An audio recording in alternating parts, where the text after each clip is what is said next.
আজকে আমরা যে খবরটা দেখব সেই খবরটা কিন্তু গতকালই আমি পেয়েছি, যদিও বা হেডলাইন হিসেবেই, কিন্তু আমি মোটামুটি যেটা বুঝতে পেরেছিলাম তাতে করে এই যে বাংলাদেশে একটা অন্তর্বর্তী সরকার যেটা এসেছে এবং যে সাবেক যে সরকার ছিল তাকে উৎখাত করা হয়েছে জনসাধারণ এবং ছাত্রদের দ্বারা, সেটাকে নিয়েই কোনো একটা বিষয় নিয়ে হয়তো সেই দেশের সেরা দেশের তালিকায় এসেছে। এইটা হতে পারে, আমি এখনো সত্যি বলছি কিছু জানি না, কিন্তু ফাইনালি আমরা ভিডিওটা আজকে দেখব এবং সেই খবরটা জানবো, যেটা শিরোনাম হচ্ছে বিশ্বের সেরা দেশের তালিকায় বাংলাদেশ। হ্যাঁ, তো ভীষণ কি বলবো, একটা গুরুত্বপূর্ণ প্রাপ্তি এটা বলা যেতে পারে এবং বাংলাদেশের মানুষের কাছে এটা গর্বের বিষয়। হ্যাঁ, গর্বের বিষয়।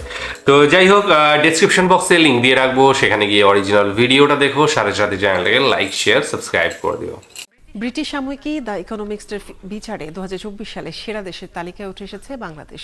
শীর্ষ ধনী, সবচেয়ে সুখী বা নৈতিকতায় শ্রেষ্ঠত্বের জন্য নয়, বরং ছাত্র জনতার গণ অভ্যুত্থানে 1.5 দশকের স্বৈরাচারের পতন আর ডক্টর মোহাম্মদ ইউনূসের নেতৃত্বে নতুন যাত্রার সূচনার কারণেই ব্রিটিশ সাময়িকী দ্য ইকোনমিক্সের এই মূল্যায়ন।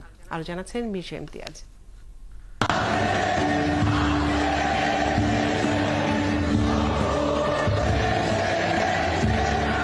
2024 সালে বিশ্বের সেরা দেশের মুকুট এবার বাংলাদেশে। শিয়া বাটার ও ভিটামিন ই সমৃদ্ধ lily glam beauty soap. Lily, always beautiful. British সাময়িকী দ্য ইকোনমিস্টের বিচারে বাংলাদেশের এই মূল্যায়ন। কিন্তু কিভাবে বর্ষসেরা তালিকায় বাংলাদেশ?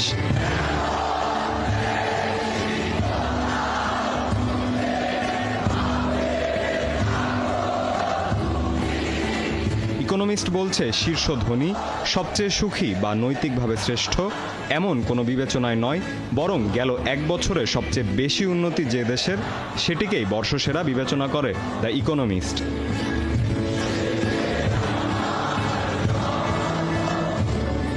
সেরা দেশ বাছাইয়ে এবার নিজেদের মধ্যে দফায় দফায় বিতর্কে লিপ্ত হন ইকোনমিস্টের সাংবাদিকরা। তাদের বিচারে ছাত্র জনতার গণ অভ্যুত্থানে একটি জাতির ঘাড়ে চেপে থাকা 1.5 দশকের স্বৈরাচারের পতন বিশ্বে এক অনন্য ঘটনা। দেশটির নতুন পথ চলায় হাল ধরেছেন শান্তিতে নোবেলজয়ী ডক্টর মোহাম্মদ ইউনূস। এটিকেও অনন্য বলছে economist. Investing in youth and supporting SMEs. তাদের মতে বাংলাদেশের নতুন পথ চলায় চ্যালেঞ্জ আছে, সেই চ্যালেঞ্জ মোকাবেলার অভিপ্রায়ও আছে। আইন শৃঙ্খলা ও অর্থনীতি স্থিতিশীল হতে চলেছে। ইকোনমিস্টের বর্ষসেরা তালিকায় এবার স্থান পেয়েছে 5টি দেশ।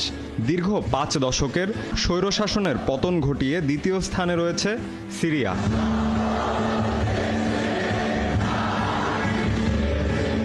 মির্জা ইমতিয়াজ, 71, ঢাকা। দ্য ইকোনমিস্টের যে তালিকা বের হয়েছে সেখানে বাংলাদেশ প্রথম শিরোনামে রয়েছে এবং সেইটা দেখে স্বভাবতই বাংলাদেশের মানুষের গর্বে বুক ভরে যাচ্ছে, এটা নিশ্চিত।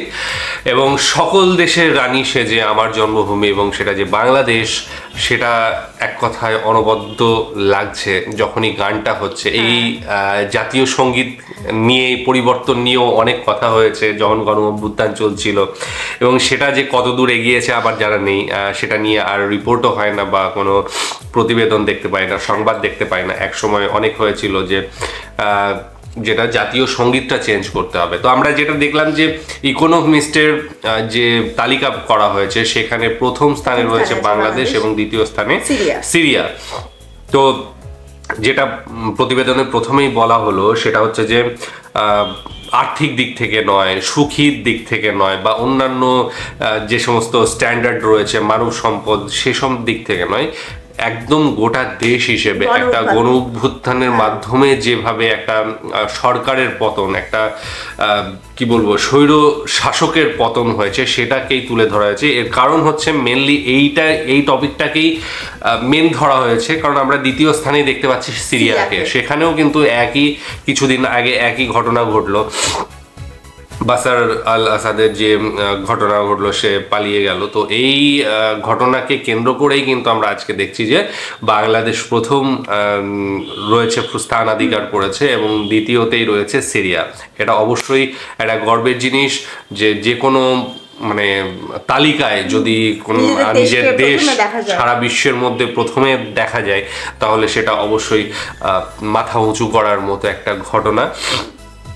প্রচুর দেশ রয়েছে, উন্নত দেশ রয়েছে, ইউরোপীয় কান্ট্রি রয়েছে, এশিয়াও প্রচুর, মধ্য এশিয়াতে প্রচুর আরব কান্ট্রি রয়েছে যেগুলো আমাদের থেকে অনেক কি বলবো লিভিং অফ স্ট্যান্ডার্ড অনেক হাই, এবং তাদের যে সমস্ত সূচকগুলো আছে মোটামুটি বলা চলে সেই সমস্ত সূচকে অনেক অনেক ওপরে রয়েছে। 1, 2, 3 আমরা সেখানে ভাবতেই পারি না, সেখানে আমরা অনেক পিছনে 70, 80, 100 এদিকের আরও পিছনে যদি হয়, সেই জায়গায় যদি আমরা সেই স্থানটাকে কাটিয়ে এসে 1 নাম্বার হতে পারি তাহলে অবশ্যই একটা গর্বের পাওয়া।